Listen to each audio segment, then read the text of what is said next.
Hi guys, and welcome to another episode of the Record Drums Online podcast. Today I had the chance of interviewing Noam Wallenberg. Noam is an amazing record producer and also mixing and mastering engineer. He's based in Chicago in the States. And we had a great discussion about tuning, about, of course, recording drums. And he just finished mixing the latest Vulfpeck record. Which has done an incredible job. We also talked about his work with Reverb. He worked with Reverb for a while. He recreated some of the most iconic drum sounds.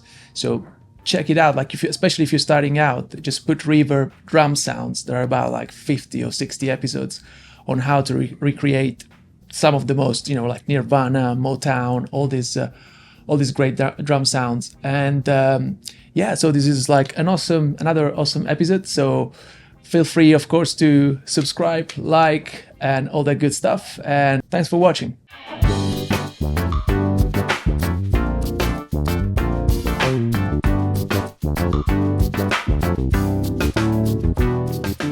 Hey Noam, thank you so much for taking the time to chat to us, to chat to Record Drums Online podcast. And as always, first question is, how are you? How's things?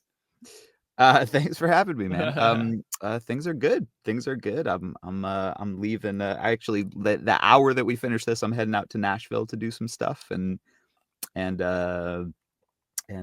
just staying busy, being grateful. That's awesome. That's so cool.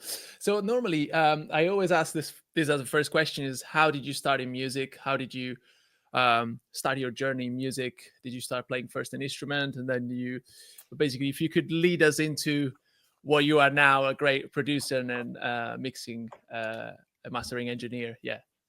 Thank you. That's kind of you. I started. Came from like a musical family.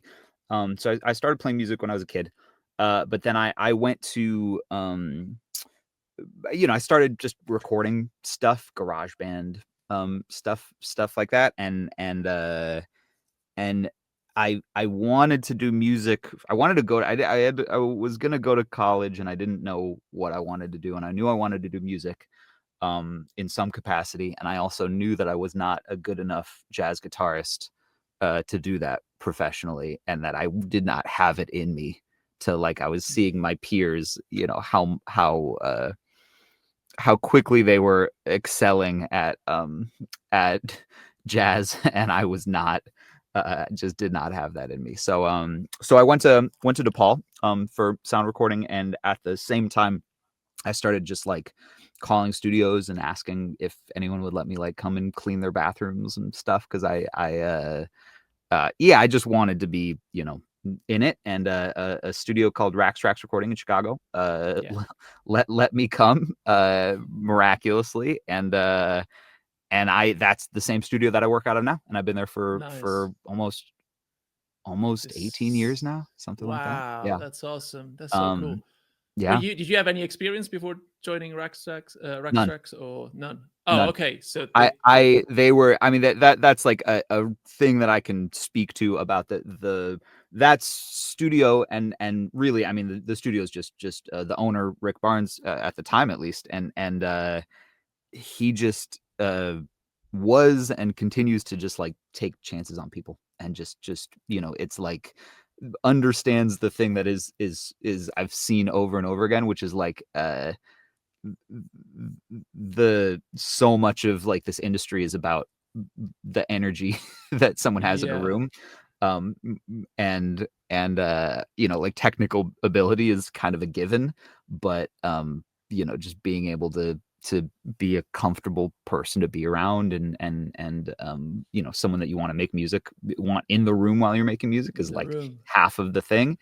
And that's something that you can kind of feel from meeting someone. So we continue. I mean, I'm in the administration at the studio, and we continue to just hire people all the time. With for hire people, I'm saying allow people into our internship program. But yeah, no experience required. Just do it off of vibes. Wow, I love that. Yeah. That is awesome. That is so cool. I wish every business, every company would go you know what? It's you got a vibe. You can come in. Yeah. Yeah.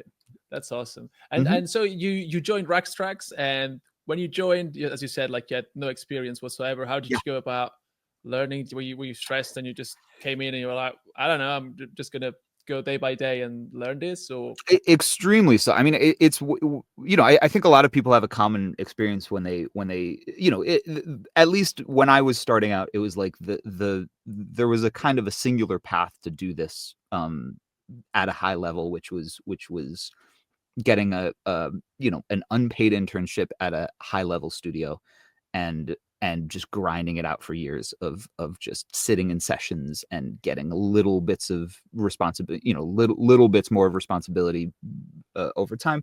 I think like now that's not necessarily the case, and there's a ton of paths for people to kind of forge their own way without any of that structure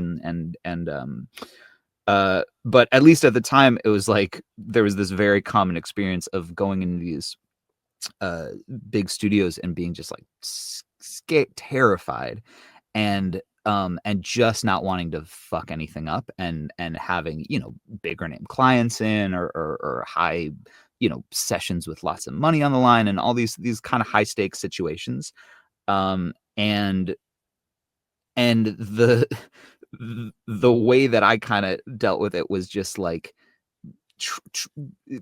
pure effort, just like trying as hard as I kind of trying to make up for lack of experience and lack of knowledge with just effort.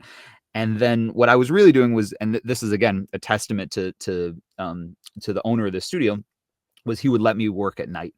And so there was years that was my leverage point into like getting artists to work with me.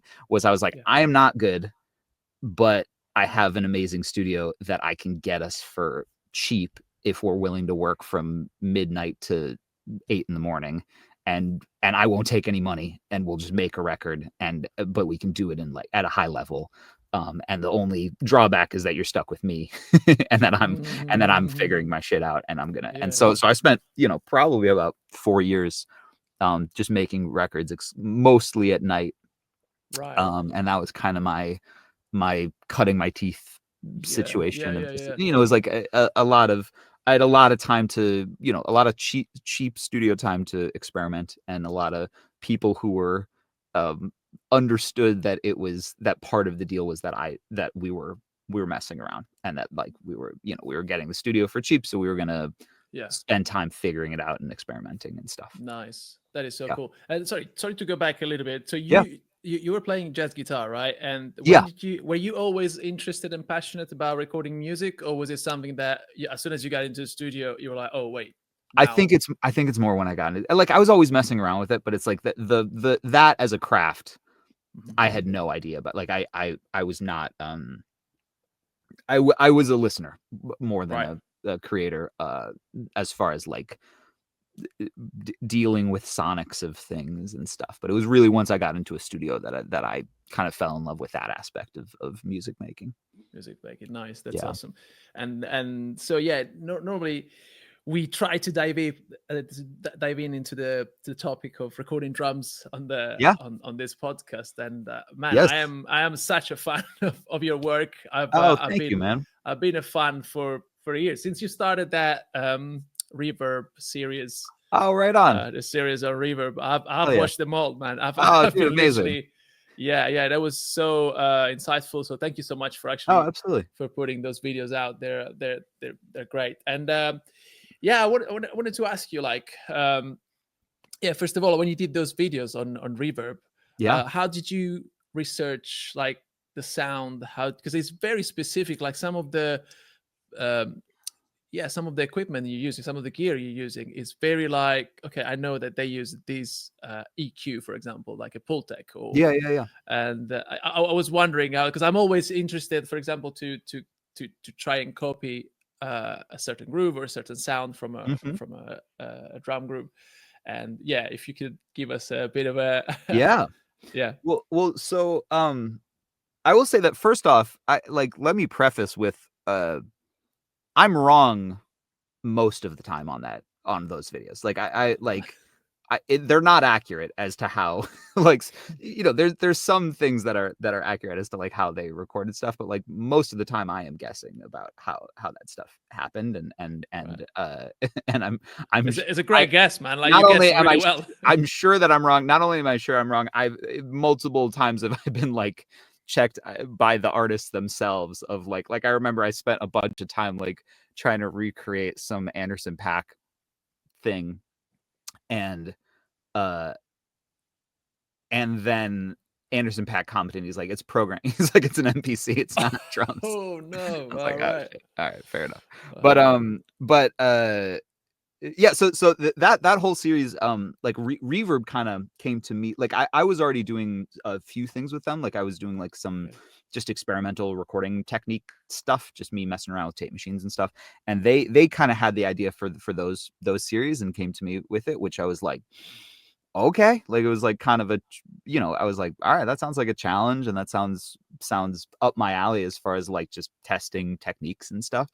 And then we very quickly burned through, like there are sounds. We were only doing drums for most of the time, mostly honestly because of legal reasons, because they were owned by Etsy, and they had, at least at the time, and they had this really robust legal team that was like, whatever legal gray area there is about covering songs on YouTube, they like weren't willing to risk it. But the drum parts couldn't be copywritten, which is also why there's like goofy like Temu versions of all the songs on a bunch of those videos, because they like wouldn't let us use the actual songs and stuff. But so the first like bunch that we did, there was actual information out there, and I would go do research, and it was like, like Phil Collins in the air tonight and shit like that. That there's like many articles written about how they recorded it, or there's like Mix Online or Tape Op stuff, and just like people explained how it was done. And so we went through a bunch of those, which those in themselves were super interesting, because it's like just knowing the ingredients and then trying it yourself, and like you learn a ton about the things that they're probably not telling you. And so you like, it's like I did one that was like Motown, that was like Motown sounds, and I pulled up you know I had a similar tape machine to what they were using. It was calibrated in a similar way of like how you're supposed to calibrate it. And I had similar preamps, and had similar all these things, and I wasn't getting even remotely as saturated as they were getting. And without blowing up my preamps, it wasn't happening.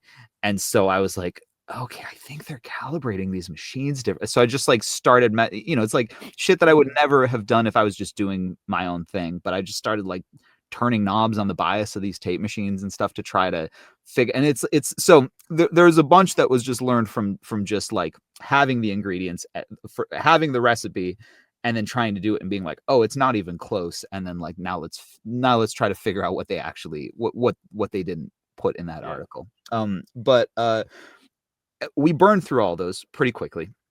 And then at that point, the research was just listen. Like occasionally I would look and message, like the message boards of like, sometimes producers would talk things, like give little tidbits about things, but usually they're pretty small. Like they're not really like giving mic lists and stuff.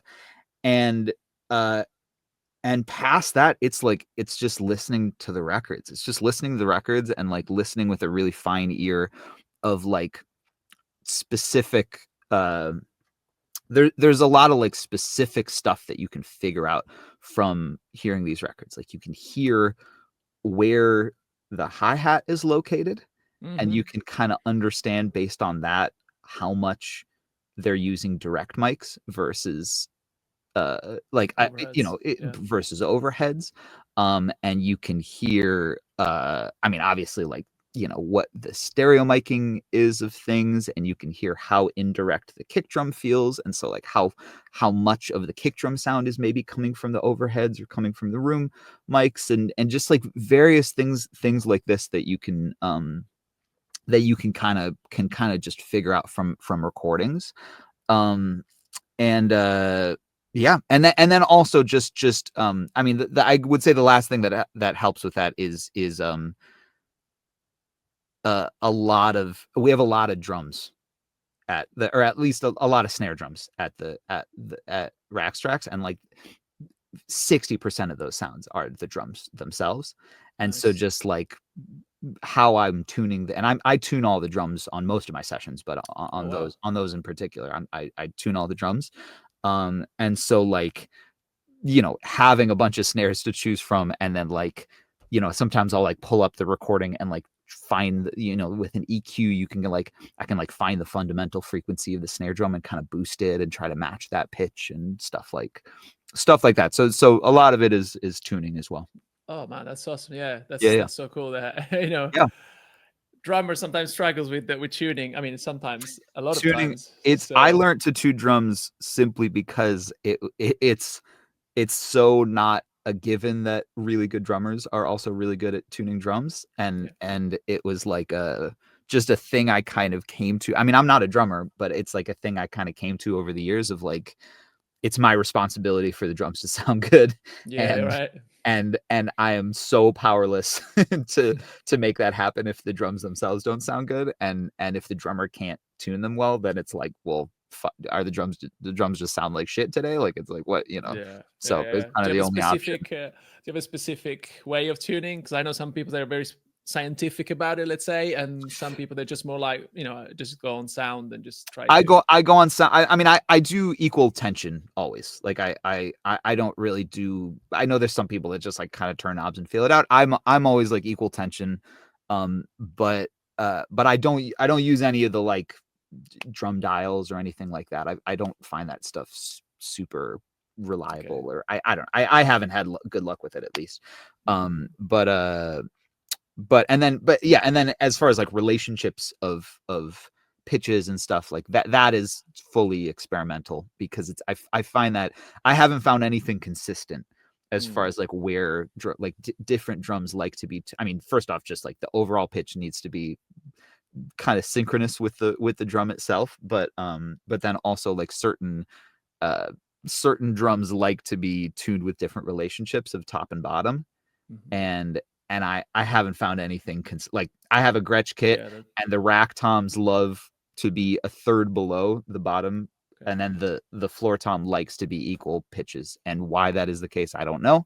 Yeah, But yeah, yeah, yeah. I've tuned those drums 100,000 times, and that's just like, Yeah, you know now how they work. experimentation. Yeah. I'm like, that's what works on that kit. For So sure, for yeah. sure. And when you were saying, you find the fundamental of of the the snare Yeah, by using EQ, right? Can sure. you tell us a little bit about more about that? Because I never heard actually that finding Yeah, you, so like I'll pull up it's honestly, you can do it with any EQ, but it's easy to do with an EQ that has like some sort of visual element to it, where you can see where things are happening. So if you like like, a I use fab like a filter fab or filter is yeah. a great one for Mhm. that. So if you like pull up a fab filter EQ or something like that with a graphic, and you can kind of see this harmonic buildup every time the snare hits, and it's always going to be like the range of how you can tune a snare. The fundamental does not sit in that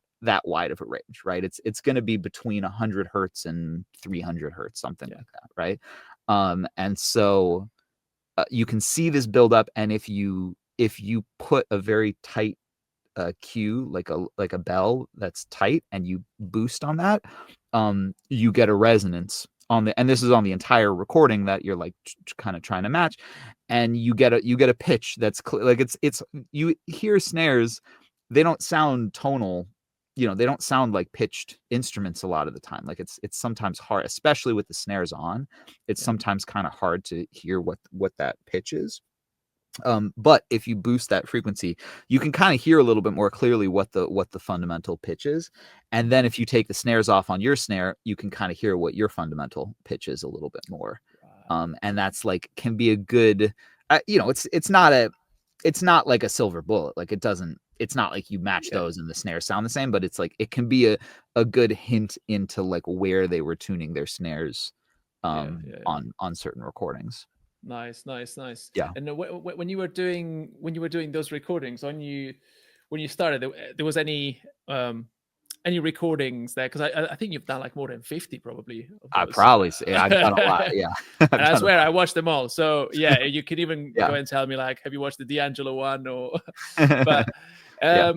is it was there any of those recordings that stuck to you and you're like, you know what, this is, oh wow, this is amazing how they recorded this song, or sorry, these drums. Yeah, Is you're that, saying just stuck with me in terms of like how the technique of it, or yeah, like. yeah, the technique of it, yeah, yeah. Yeah, I mean, a lot of them, honestly, man. I find like just doing that thing, it's so educational for me, and it really did help so much in terms of like it really affected the way that I record drums because there's all these things of exploring that it's like, I do a lot of exploring when I'm recording, but it's like you can only do so much, and you're on a clock of someone else's. Studios are really expensive per hour, and so I try to take swings on every recording that I'm doing, and I try to not just fall back on things that I know are going to work, but I try to take some risks. But it's always to an extent, and it's like Mm. you can only go so far down a path. On most, right, Sure. on big budget records, great, but it's like on most records, it's like you only have so much time to go down and experiment, and this is kind of like, it's kind of this version of like lots of times as I'm chasing someone else's sound, it's like I find some other sound that I really like in the process that I'm like, okay, well, this isn't that, but this is cool in itself. Or sometimes it's like sometimes I'm straight up just stealing other people's stuff, Ideas, and yeah. you take someone else's idea and you put a different drum kit in it, and it becomes a totally different thing. And there's all these ways to learn to be original just from copying people and stuff. But yeah, I would say, I mean, the there was a Black Keys one that I Oh did yeah, that yeah. I remember.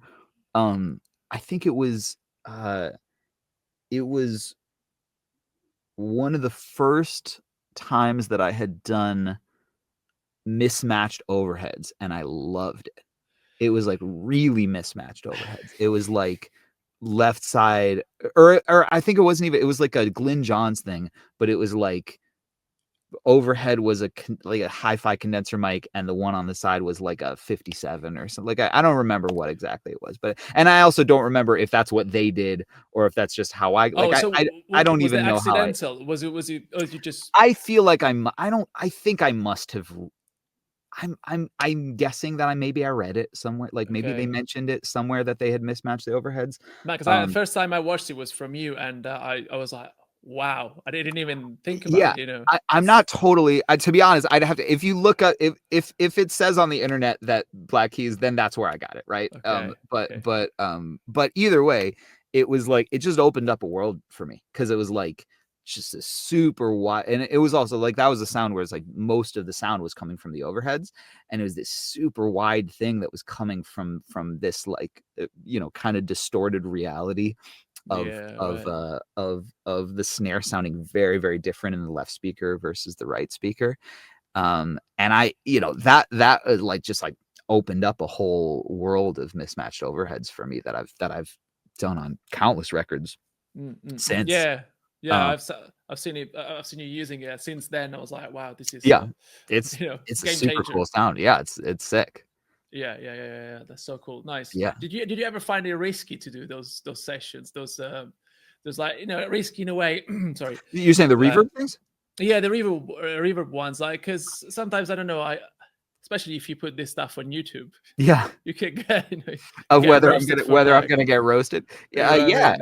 yeah. I think everyone was pretty risky. Yeah, it's. Yeah, I yeah, mean, yeah, people yeah. are in love with these sounds, and you tell someone that something that you made sounds like it, and it's like Well, they but they do sound like it, so it's at it least you achieved sounds it. So to varying degrees. They sound close. They give the feeling. Like I was always like, if it gives me the feeling of it, I'm done. And right, that's as yeah, far like it's like that's all I'm trying to learn is like how to give the feeling of stuff. And I think that's what most people are trying to. It's like who gives a shit if this is no one's trying to recreate this record for their art. Like that's not the reason anyone's watching that stuff. It's like um they want to do the same thing that I want to do. I assume is they want to explore Yeah. how, just explore the art of recording and explore the extent to how people go through this stuff. And I mean, it honestly, like we also, like, we didn't really have the time to to overthink that stuff too much, because they just, like, we didn't book, there wasn't budget to book that much time to do them. So, like, we would shoot 3 a day, Wow. usually. Yeah. So Really? yeah. So and that this was like 8 hours. So it was like 8-hour days with a 45-minute lunch. So really we had like 7 hours to record, to do 3 of the sounds, and then also record all of the talking for the 3 things. So it would be like pretty intense, like the days are pretty That's intense. Usually, it's a lot of homework as well say for it you, again. because it's a lot of homework for you because you have to research every single sound. So you have I to, had yeah, but matching I also, techniques. well, yeah, I would spend like a little bit of time before looking stuff up, but it also, like, you just come up with a plan and then you just go for it. Like, it's like you can Mm, only do so much homework because it's like you have no idea what's going to work. And so right. it's a lot of the, you do a little bit of homework, but it's like most of the work is just like put up a thing, does it sound right? No, change it, put up Yeah. it's not that dissimilar from just making records in general, which is just like the art is working as fast as you can. Is the art is working as fast as you can and making decisions really fast, and then being able to pivot really quickly. So it's like, because you have no idea if, like, you go into a record, you've never made that record before, so you have a drum sound in your head, you have no idea if that drum sound's going to actually come out of the speakers, and if you make a plan, and if it doesn't work, you have to Change. change it very, very quickly. And like the art of it is not, it's not getting it right the first time. It's like, it's like the process is one thing, so it feels like you got it right the first time, but what you actually did is like tried 5 snares in a matter of 6 minutes, and decided Found on the one, one. Yeah. and found the one and went with it, or swapped the overheads, just like very quickly, aside to your assistant, switch out these overheads, and like, and as you're checking bass, they switch the overheads, and then you go back and check it. Like, it's like, Yeah. it's Yeah. that Yeah. stuff Yeah. that Yeah. just like happens so quickly that it's like you don't really feel, as the artist, you don't feel the experimentation of it, or the maybe the lack of control is a better way of saying it. Like the figuring it out in real time. It's like, you don't, the intention is that you don't feel that, it is Mm, just to keep the session flowing. So yeah, so those reverb things, I think it's like, it's not terribly dissimilar. It's just more intense, because usually my hold, like, sometimes, like, we would sometimes like front load those sessions. So we would book 2 days, and we would do maybe four sounds on the first day, and then like another sound in the morning, and then record all, like, the next day, and then record all this. So I'd have days where I'm doing 5 sounds sometimes within a matter of 8 hours, 7, 8 hours. And that's a it's lot. like, it's like the most intense part of my day, but just that, the whole the whole day. Yeah. Because Yeah. Yeah. Yeah. usually I spent an intense time doing it, and then there is, usually hours of artists just, of the bands playing. So it's like, at least I'm a listener at that point. I'm not Yeah. like hyper actively, shaping Into stuff. it. Yeah. Yeah. Yeah. But Yeah. yeah. Man, Yeah. that's awesome. That's so cool. That's so cool. And then Mhm. you also recorded lately the Vulfpeck, the latest Vulfpeck I record. just Sorry, mixed and you mixed it. Yeah, yeah, yeah, you mixed it and mastered it as well. Did you mixed and mix it, mastered. mix Yes. it and master? Yeah, yeah, Yep. yeah. How was that process of how did you get in touch or yeah, how did that whole process of mixing the record was? By the way, great record. I was listening Oh, today. thank you. Oh, I Yeah, appreciate it, man. Thanks for awesome listening. sounds. Yeah, yeah, yeah, yeah. Yeah, it's that record. So I've kind of like been in the orbit of those guys for a long time. The keyboard player and I, Woody Goss, we grew up together. No way. So Okay. we like cut our teeth musically in high school together and stuff, and have Okay. been making music together for shit, probably 25 years, 25 years or something now. But but so I had made a few records with Woody. Mm. That Jack Stratton is the leader of that band, and he had heard, I think, 2 records that I had made, which were very similar processes of record, which was this record, May Early Wine, Days Go By is the name of the record. And then I did another record with Woody that was like a jazz. It was called a Vulfpeck Christmas, and it was like Yeah. kind of like Vince Guaraldi jazz versions Yeah. of a bunch of Vulfpeck songs. And both of those records I recorded to 8-track, to my 8-track half-inch machine. And then I'd mixed it off of 8, like it was like very, very the Days Go By I didn't mix, but the other record I mixed just off of them. Like it was very, very simple records. And they sounded really old. Like they sounded like I think the Days Go By record, I might have recorded that at 7.5 IPS or something like that. So it's like really stretching the modern ideas of fidelity. And Jack heard those records and really liked the way that they sounded. And so he asked me to do the Fearless Flyers record, the not the most recent one, but the one before that. And so I mixed that record, and it was kind of an experiment where he was like, what if we record it live as like record the record live on stage, and then we give you the board, like it's like just board, not board mix, but like just there wasn't separate mics. It's just the mics that they use to do it. And if you give that like super full studio treatment of like running it through the tape machines and trying to make it feel like a polished record as much as possible.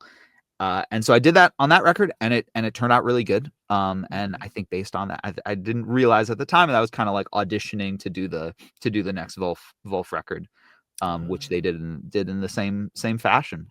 Yeah. I saw the way they mic'd it. It's pretty much like a, I mean, it seems like Just a a live live show. type Yeah. of, it's like Yep. 2 Just did it like a overheads. live show. Same Yeah. as always. And then I kind of took that and And just you have you seem to have especially I love those little videos that you put up on Instagram. And Oh, thanks, man. yeah, they're great. They kind of they're so creative in a way, like, on a way of mixing and even recordings. Can you tell us a little bit, how did you go about recording drums? Like, for example, someone comes to you and is like, hey man, I want to record I don't know, similar to it could be, let's say, Vulfpeck. Sure. What is your approach? Or it could be another style, but how Yeah. do you go about just figuring out, okay, this is how I'm gonna mic the drums, this is how I'm gonna mix the drums, because you seem to have like the picture ready from this, not from the start, but you know what I mean, like you kind of have I try to. Yeah, I try to. I think that that's like a mistake that a lot of people make when they're recording drums, is that they don't they kind of look at the recording of the drums and then the mixing of the drums as very separate processes. And I think a lot of times people are like, okay, we record the drums and that's just like record drums. Everyone knows how to record, you look at a million people. You look at a million people on YouTube or something, and they all have home studios and they all have 2 overhead mics spaced. They have a snare mic. There's not that many places you can put it. They have a kick mic. It's like the drums the drums are going to get recorded. And then the looking at like the mixing as like, okay, that's where you decide what the drums sound like and what the sound is for the record. And it's like, I look at it very, very much the opposite. Where in my eyes, at least when I'm recording a record, and particularly when I'm like a lot of the records that I record nowadays, I produce as well. And especially when I'm producing, it's like I try to have a full image of what the drums are going to sound like going in. And I try to make all the decisions based on that. Right. So, that in many ways is, mic choices, obviously, right? Like of, if I'm picking overheads, it's like, I mean, first off, like, are my drums mono or are they stereo?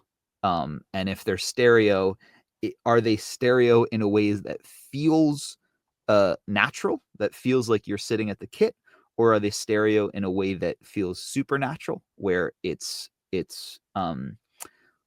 you know, the natural version, but like a elevated version of that, or like hyper, you know, it's like Yeah. I think of like maybe like Fleetwood Mac as a Okay. version of that, right? Where it's like those drums sound like a drummer sitting at a kit, but it's like they're all kind of disconnected, and they're, you know, it's like a kind of elevated version of that, but it still very much feels like still feels very stylized. Or am I gonna like throw out reality altogether, and am I going for something that has a lot of character but just like lives in its own world and is not trying to like stick to the grips of reality, you know, the grips of like what a drum set sounds like. Okay. Yeah. So it's like, you know, and there's placement is going to be a huge part of that. It's like, if, you know, Fleetwood Mac thing, it's like I'm going to try to get things really low so that they catch a lot of detail, and I'm also going to put them really wide so that the snare ends up in this kind of like unnatural width thing, and there's kind of like a little bit of a hole in the center of the mix sometimes is like a thing that, like, there's all these things that you can do with placement of those things, and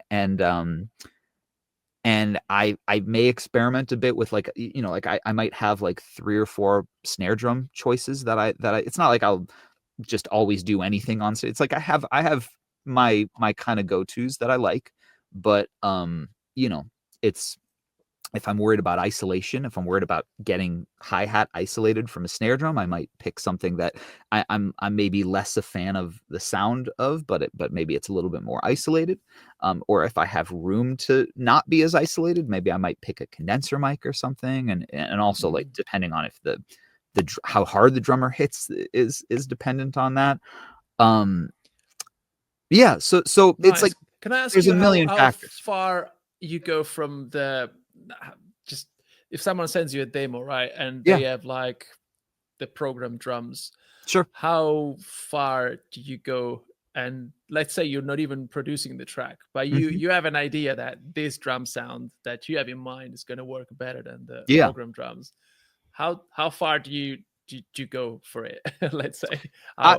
Sometimes really far. And I Okay. usually, but I talk to the artist about it always, because it's Okay. like I mean, it's a similar, like, to me, that it's a similar idea to, like, you know, I get a lot of mixing work as well, like records that I didn't record but I just am mixing, and you know, you get a rough mix from the artist, and it's always pretty informative, right? Like, even if the artist isn't a great mixer, it often will tell you some stuff about it. Um, but you can often hear whether how much intention got put into this thing, right? Since sometimes you Mhm. hear this thing and it really sounds like it's like, oh, they're going for a sound, they're going for something here, and there is intention put into the sounds of this. And sometimes it's like they just recorded some drums and they just put it up, and this is just what the drums sound like.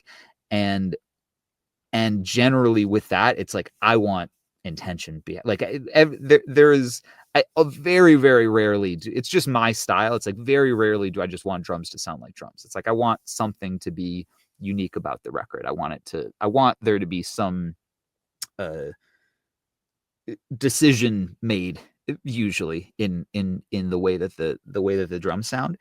And yeah, so often I'll just like talk with the artist about it a little bit and try to Yeah. get a Okay. sense of like Yeah. Yeah.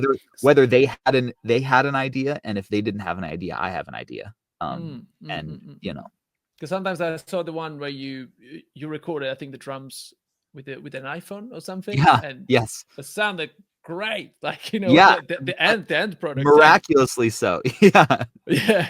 uh w- So, how did you go about, like, did you just record everything with mics and everything is and then you're like, you know what, I'm just gonna put a no, no. Okay. no, not at all. So Mm. that record was done, that was full necessity. That record was done during COVID, Oh, and okay.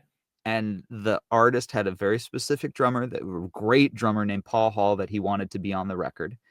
And at the time, Paul did not have a recording setup at home. Now I'm sure that he does, but at the time he did not.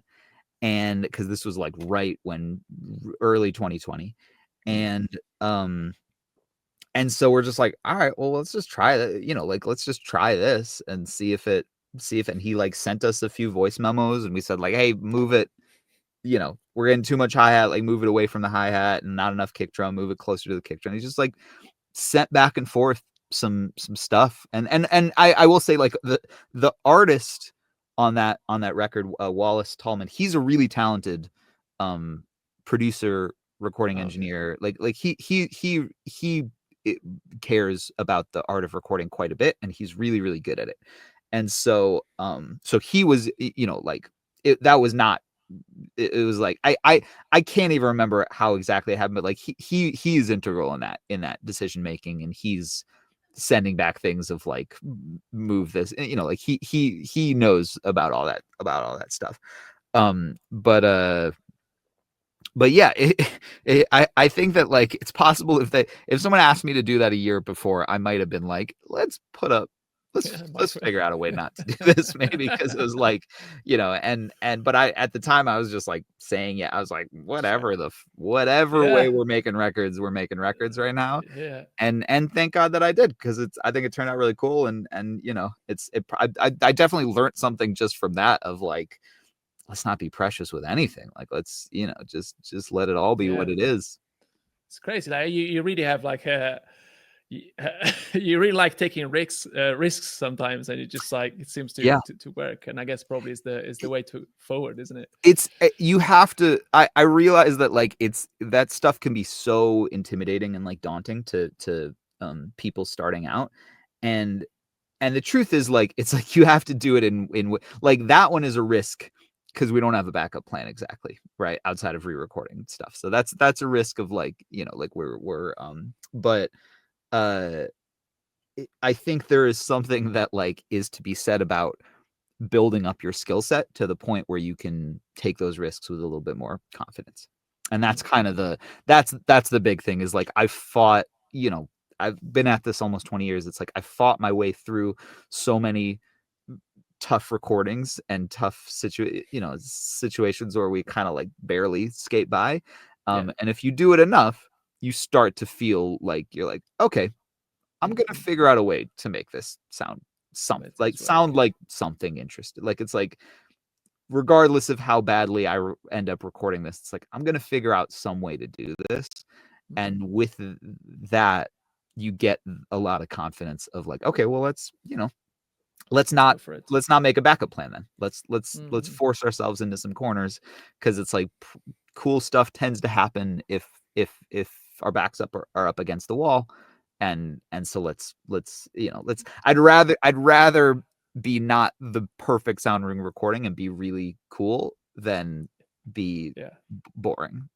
No, for sure, for sure. No, no, no, nice. That is so cool. Yeah. Is there any upcoming projects that you can share, like, without spoiling anything? Like um uh yes, I am I'm trying to think of what I'm allowed to talk about yeah, yeah, right now. exactly. Yeah, yeah. I Yeah, don't so wanna.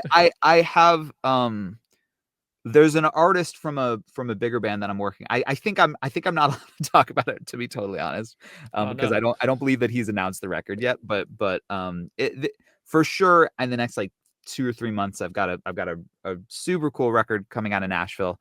And then there's an artist, Jennifer Hall, Hmm. who I've made a bunch of music with, that we're working on a record right now that's hopefully coming out this year.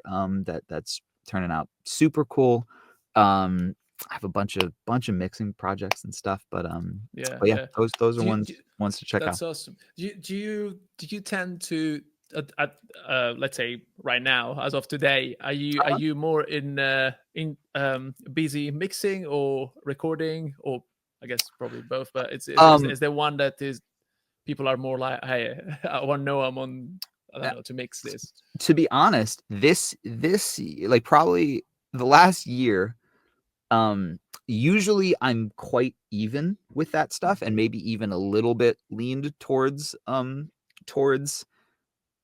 producing than I Mm-hmm. am towards mixing. And this year, I think, honestly, since that Vulfpeck record came out, a lot of people, I've gotten a lot of mixing work, just based on that one, because that was kind of a big stage.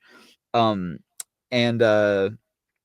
so I'm doing a lot of mixing work right now, but I think I go crazy if I don't think I'm good doing one or the other. I think I have to Okay. do both of those things, and mastering too. It's like, Yeah. mastering. It's like mastering. I would say is like 20% of my workload, or maybe even 15. But it's like I do. I'm one of the people that like I need a healthy diet of all those things because they work very different parts of my brain, and Yeah. making records is really, like producing records is really uh social in a lot of ways. Yeah. Like it's like it's an empathetic uh day. It's a Sure. day of just feeding Social. off of Yeah. someone else's energy, and of being you being vulnerable and them being vulnerable and all these things. And uh it's super, fun, and also hard, and also like it's all those things, but but there's a whole facet of my creativity that it doesn't really tap into, which is like the mix. I mean, I'm actively mixing most of the time. When I'm producing a record, I'm mixing the whole time, but there is the like fine detail work of mixing and the like crafting of it that you just don't have time to do while you're producing a lot of the time. Nice. And then mixing, it's like you're in your own head the whole time you're doing it. It's like you're not talking to anyone, and like you have a conversation. My girlfriend is an artist as well, and is kind enough to show me understanding that like it's like if I'm talking to her in the middle of a mixing day, like I am gone. Like there's some days, I mean, there's some days that I'm not, but it's like there's days where I'm just like talking, but Yeah. I'm like my head is still in the mix. And so it's a very kind of heady version of creativity, um and if I'm do that just for a month straight, it's like I start to feel a little weird. I start to feel Yeah. kind of crazy, and it can be a little alienating. And um and in the same Yeah. way, but if I don't do it for a month, I miss it intensely because it feels like you know, such a big piece of my art form is Yeah. that. Yeah. So Yeah. so Yeah. Yeah. I kind of do both. Nice.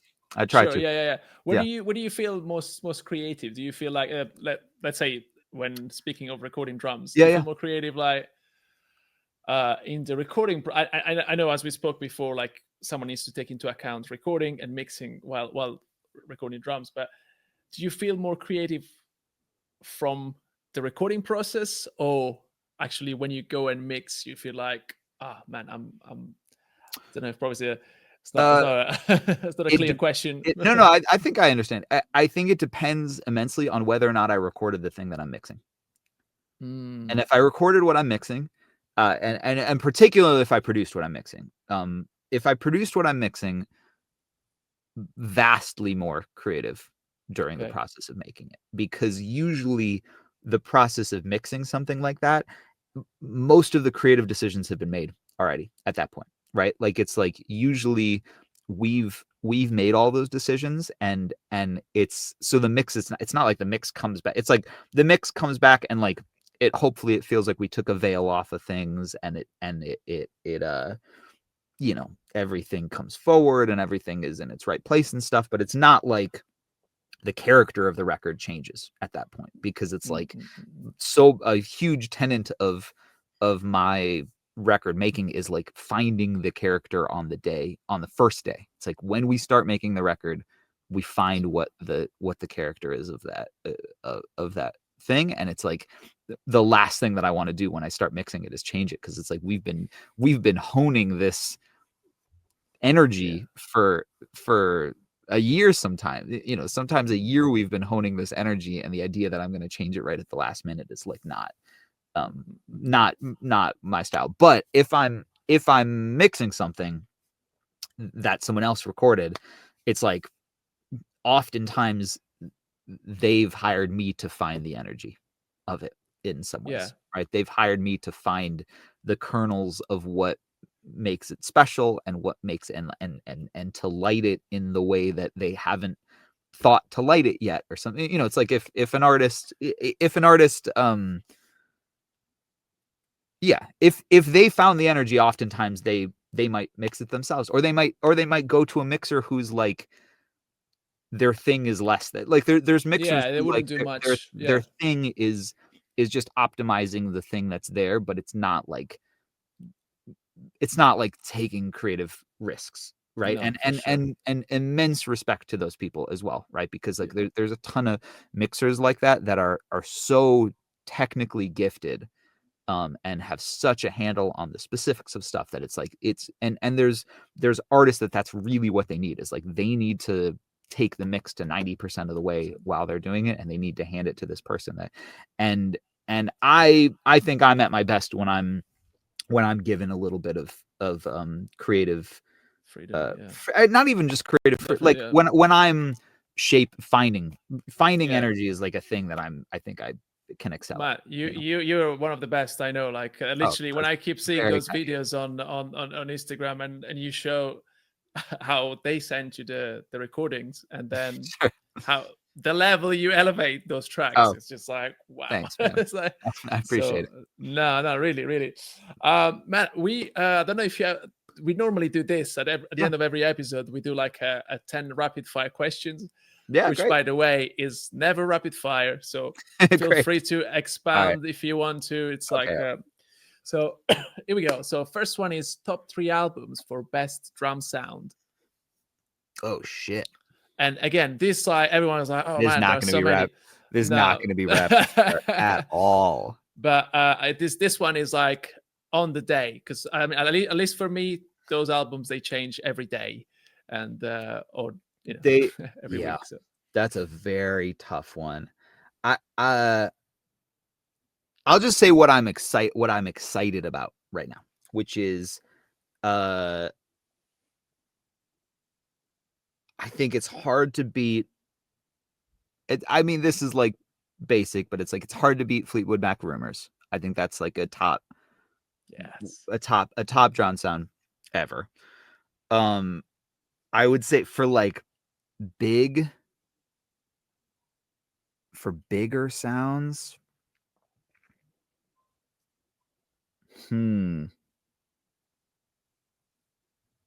I honestly I'm vibing so much on there's a few Arctic Monkeys. I think like yeah, anything Chad Blake mixes is often my favorite insane, so things good. that and I think there's a number of Arctic Monkey songs that I think have some of the top drum sounds around. 100%. And then I think honestly uh I'm gonna put 50 Ways to Leave Your Lover Oh um yes, as like natural drums. I think that's one of my favorite natural yeah, drum sounds. yeah. Steve Gadd is best for Yeah. sure. It's incredible. Nice, incredible. Yeah. Yeah. Number 2 is favorite part of your job. Uh is the part where we leave our bodies, the part where the meditative part. There's a part of music making where you get sucked in and you're kind of leaving the physical realm a little bit, Yeah, and there's a part where you start to feel something become. It's like I think it's like the part where you kind of leave the physical world and you start to feel something become greater than the sum of its parts, and it's like just that moment is like such a exhilarating. It's like a thing that I'm so grateful to experience those moments that I think that's my favorite part of that job. nice. Oh, that's Yeah. awesome. Nice. 3 is the worst part of your job.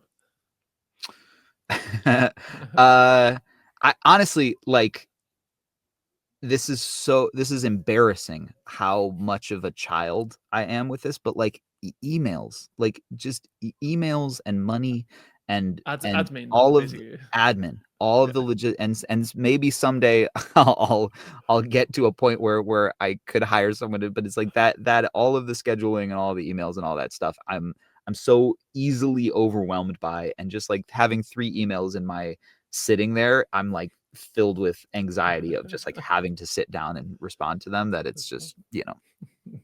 Nice. So 4 is a piece of gear that you cannot do without when recording drums at the moment.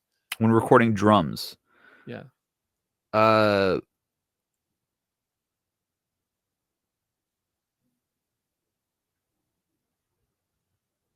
there's no answer to this. I could record drums. We did it with an iPhone, so you could do it. That's true. There, That's true. a thing that I'm really sad if I don't have is I really like having 1073s.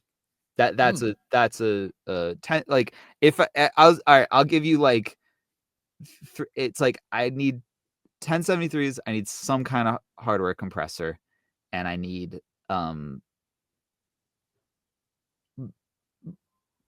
just a really good snare drum. That's it. Nice. Yeah, Or yeah, not yeah, even yeah. not an expensive snare drum, just a Really snare good drum one that I could get to sound good. Yeah. that fits. Yeah, yeah, yeah, Yeah. yeah. Nice. 5 is dream artist you love to record for, or record or mix. Yeah. Um. Or Oh produce. Yeah. God, there's an absolute ton. Bahamas, honestly. Bahamas. Ah, Bahamas. Yeah. nice. That's Yes, in yes, my yes. list. I love the way that they approach recording and stuff like that. I really love, and yeah, I feel like That's I'd kill one of those records. yeah, yeah. Guys, if you're listening, there we go. If you're listening, guys, Yeah. hit me, find me, DM me. There we go. 6 is what plugins you normally use on your drum bus? It changes every single mix. It's not consistent. Currently, I would say most often, I'm using Decapitator a lot of the time. I'm using, or it's always, not always, but very often it has some sort of saturation. It has some sort of compression, not always, but oftentimes it has some sort of compression either on the drum bus or in parallel. And it often has some sort of EQ. And currently, those things, probably the most often, are a distressor, a decapitator, a 25 API 2500, and a Chandler curve bender as an EQ. But I also change, those compressors change almost every session. Those compressors are different, and whether or not I'm using them, what I do is I have a bunch of different things. My drum bus has every plugin filled with inactive plugins, and I'll audition them really, really quickly and just pick a combination of things that feels like the record and move on. Nice. Yeah. That's awesome. That's awesome. 7 is, of course, apart from watching your videos that you've done with Reverb. Is Yeah. there any books / video tutorials that you would recommend and you found helpful in learning how to record drums? An immense amount. Yeah, I read the all the books that existed at the time that I was like, there wasn't that many when I was starting out, at least. And there was even less in terms of like videos and stuff to learn from, because like Mix with the Masters and shit like that didn't really exist at the time. But I read the Recording Engineer Handbook, which I think is like still a very solid fundamentals thing. It's pretty dry and boring, but it's solid. And I read Bob Katz's I forget what it's called, but it's like Bob Katz's mastering book. Is solid. And then in terms of videos, like just what I would say, like, there's a million videos teaching about phase, and there's a million videos teaching about mic placement, and there's and all those, it's like you don't need to have the best teacher to learn about those things. It's like those are simple concepts that like they're fundamentals that you have to get down to be doing effective drum recording.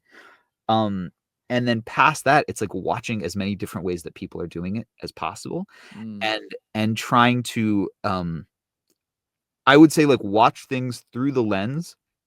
This is like a very simple thing that I came to a realization with at some point, which it sounds dumb that I did not think of this sooner, but it's like trusting the people who you like the way their things sound, and learning the way that they're doing it, rather than just learning the way that someone is telling you that it's like, That's gonna sound, yeah. there's a million ways that you can record drums, and there's a lot of people who speak with a lot of authority and will tell you the right way to do things. And the truth is that there is no right way to do things, and that there's no classic way. Like, the idea of like a classic drum record, it's like or like a traditional way of recording drums. It's like, well, who are we talking about when we say a traditional way of recording drums? Are we talking about 1950s? Like, are we talking about that? Because no one really wants their drums to sound like that right now. Are we talking about 70s? Because like everyone was experimenting like shit at that time, and everyone was recording it in different ways and just trying stuff. And or are we talking about, not like the way that people record it now, which is like kind of more akin to the 90s, but it's like people are not really looking for 90s recording sound. Like it's just like it's all these things that are like kind of undefined. And the only thing that I find useful is finding people that you like the results that they're getting, and then trying to understand the way that they do things, and then trying to do that multiplied by as many people as you can. And through that process of like learning the specifics of how people do it over and over again, you start to also learn the mindset that people have. And that's the hard thing to learn, and that's the thing that is the most useful, is like trying to not learn like, oh, that's how you record a snare drum, but like learn how did they come to that Yeah, how did they process? think about getting How there? did they think about it? How do they come to that decision? What experiment they put the mic exactly in this way? What problem did they have that caused them to start doing it that way? And what, it's all those things. It's why it's so important to be both recording and mixing, in my opinion, right? To be doing both sides of that, because it's like there's no better way to learn about recording than mixing, and there's no better way to learn about mixing than recording. Like they both teach you so many things. Yes. Ah, this is Yeah. awesome. Oh man, that was great. I love that every single word. Nice one. Oh, nice. 8 was your inspiration when it comes to recording drums? My inspiration. Yeah, if you have one. And In terms of engineers. yeah, I guess, yeah, like as a engineer. Shoot. In terms of recording drums, I honestly like a lot of early.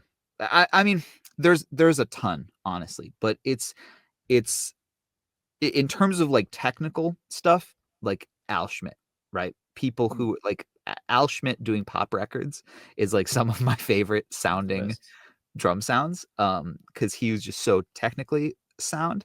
And obviously, yeah, a bunch of obviously a bunch of Motown and stuff like that is Yeah. super inspirational. But uh, currently it's just people experimenting. It's just people who are fucking around, which I think like Yeah.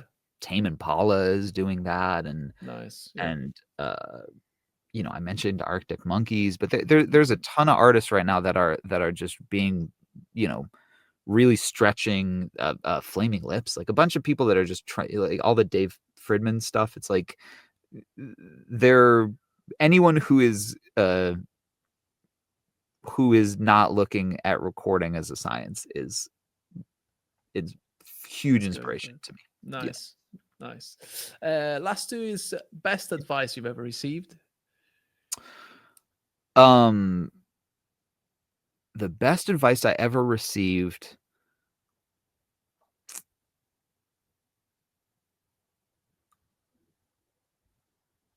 I'll be honest. I cannot remember who told me this.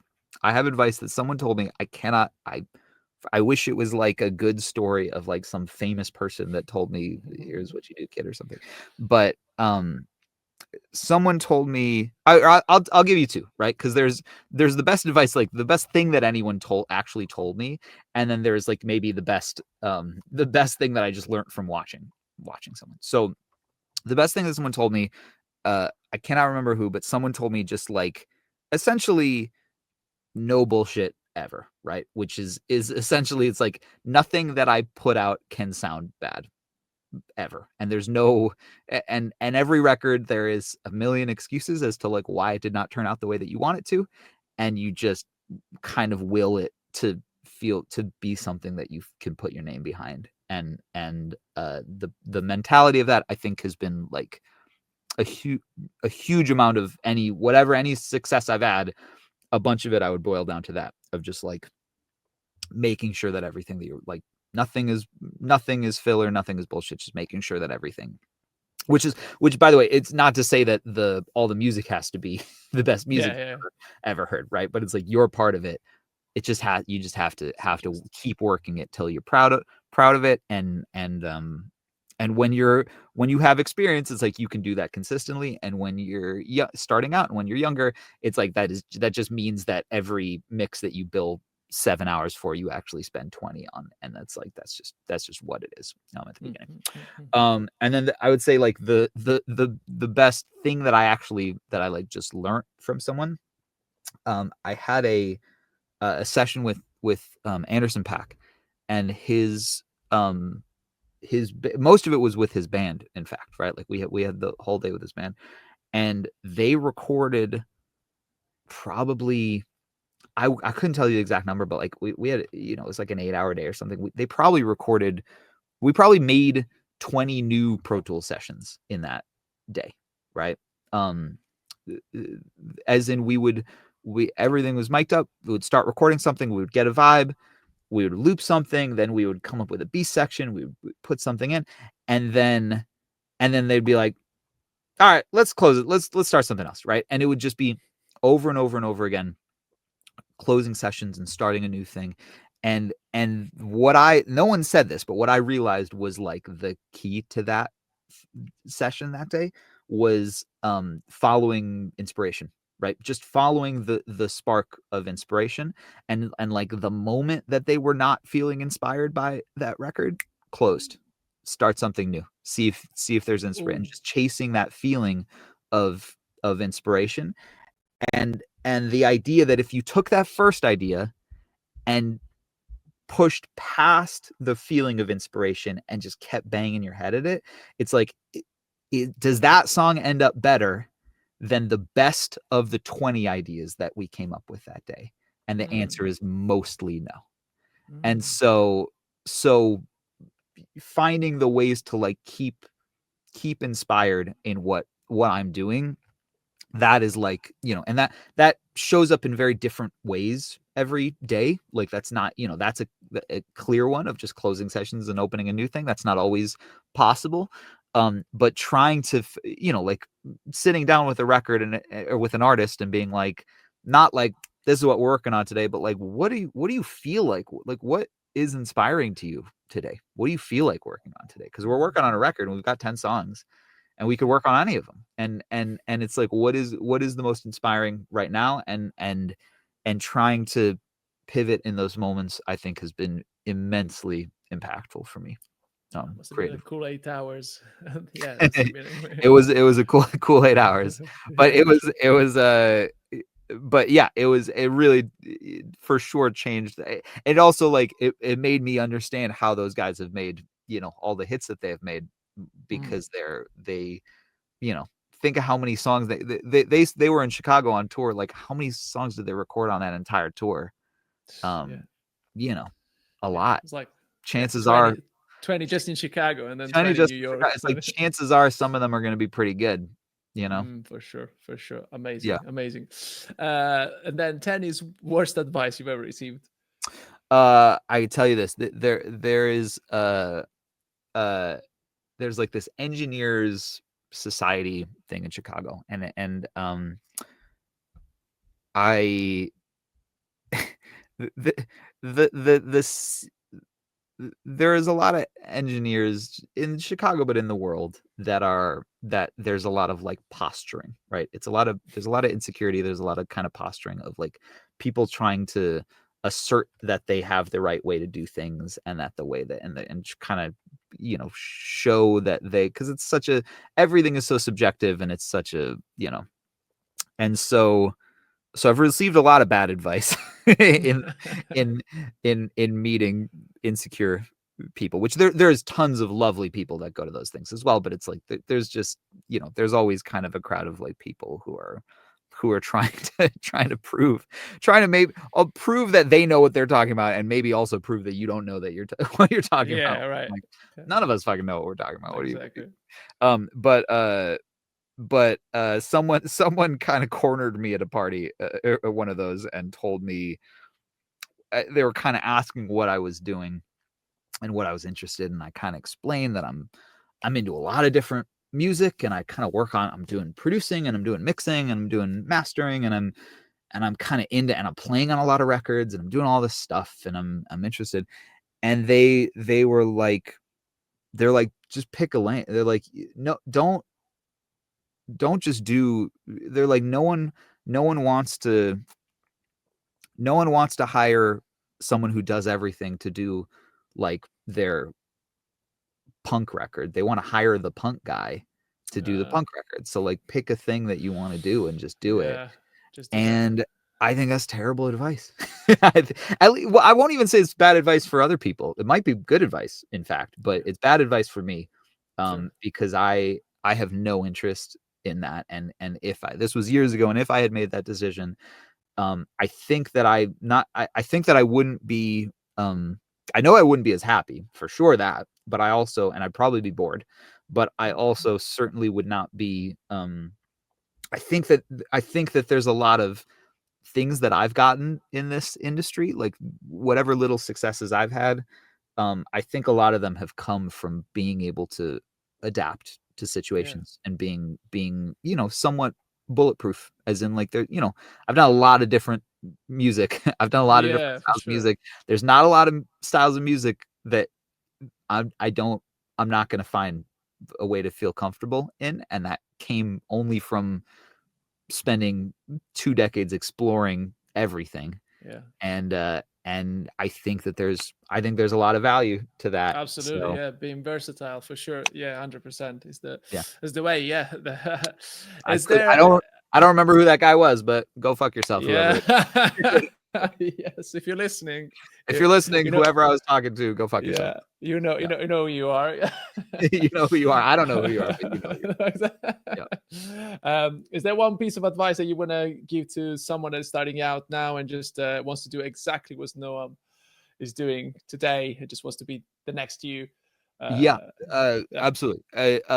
Make as much music as possible. I think this is something I do often, because we have a pretty big intern staff at my studio. So I talk to a lot of people starting out with this on a daily basis. And what I tell all of them is like obvious shit, which is like, no one is successful in this that did not work harder than everyone around. Like, they did not work their fucking ass off. So work your ass off, make as much music as you possibly can. Just does not matter how, does not matter what. Don't worry about the money, don't worry about who, don't worry about, just make as much shit as possible, because you just need so many hours of it.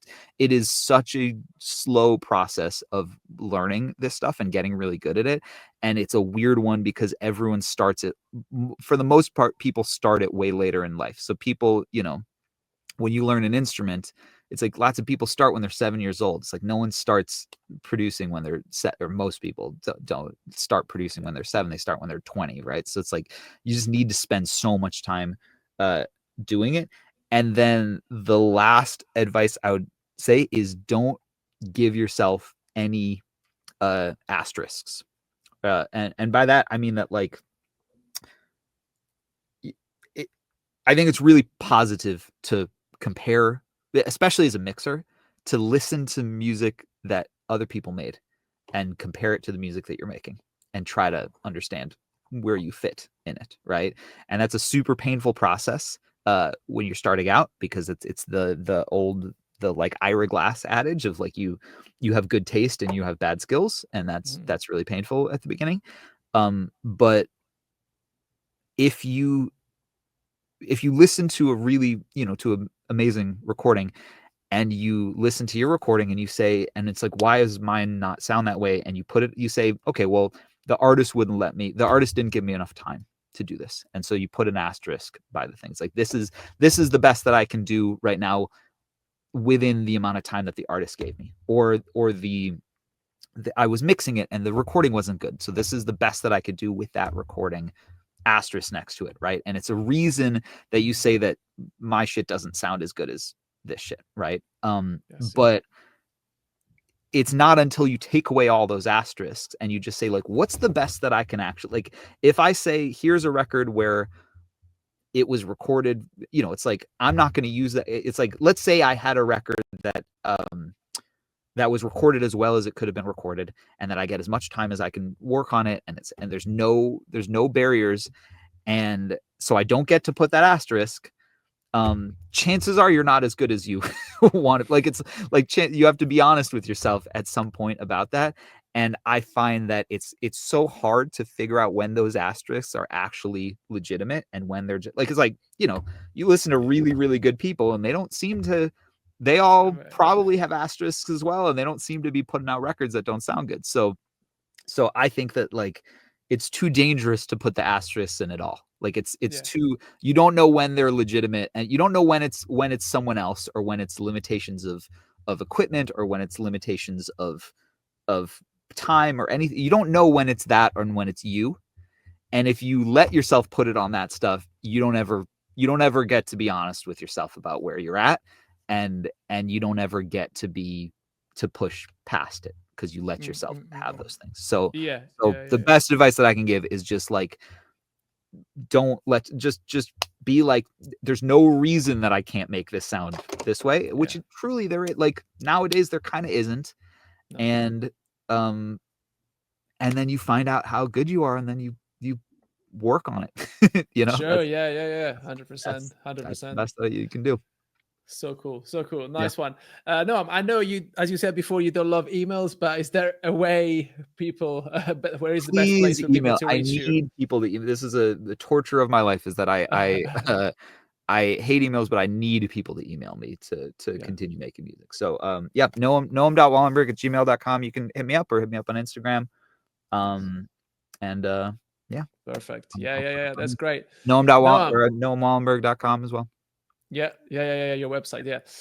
No, this was so good. Thank you so much for your time, and thank you so much for the music, man. You're making, it's incredible. Please keep this, because you're a really creative guy. Like, I watch, I love watching your videos.